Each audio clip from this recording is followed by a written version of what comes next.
లైఫ్లో ఏదైనా సరే మధ్యలోనే ఆగిపోతూ ఉంటుంది. చిన్నప్పుడే అమ్మా నాన్న చనిపోయి ఒంటరి బతుకు అయిపోయింది. అలాగే ఏ బిజినెస్ చేసినా ఏది చేసినా మధ్యలో ఏదో ఒక ఆటంకం రావడం, ఆ ఆటంకం తర్వాత నేను తిరిగి వెనక్కి వెళ్ళిపోవడం, మళ్ళీ అక్కడితో ఆగిపోవడం చేస్తూ వచ్చాను. సో ఇప్పుడు ఈ యాత్రలో కూడా ఇలా ఇబ్బంది వస్తే నేను ఇలా వెనక్కి వెళ్తే నా జీవితం ఎప్పటికీ ఇలాగే ఉండిపోద్ది అని అర్థం చెప్పడం కోసమే మైబీ ఇలా జరుగుండొచ్చు. నేను ఎలా అయినా సరే ఈ యాత్రను కంప్లీట్ చేస్తాను. నా ఈ యాత్రతో పాటు నా జీవితాన్ని కూడా సక్సెస్ చేసుకుంటాను. కొంచెం ట్రై చేస్తాను ఈరోజు రెస్ట్ తీసుకొని నడవడానికి, సైకిల్ తొక్కడానికి. ఒకవేళ అవ్వకపోతే కనీసం నడిపించుకుంటా అయినా సరే సైకిల్ని ఈ యాత్ర అయితే కంప్లీట్ చేస్తాను. ప్రస్తుతానికి బనగానపల్లిలో ఆంజనేయ స్వామి టెంపుల్లో అయితే రెస్ట్ తీసుకుంటున్నాను.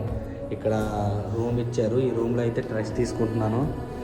ఈరోజు రెస్ట్ తీసుకున్న తర్వాత ఈవినింగ్ అయితే ఒకసారి సైకిల్ తొక్కి ట్రై చేస్తాను. కొంచెం కూర్చోవడానికి ఇబ్బందిగా ఉంది, స్వామి శరణం తప్ప.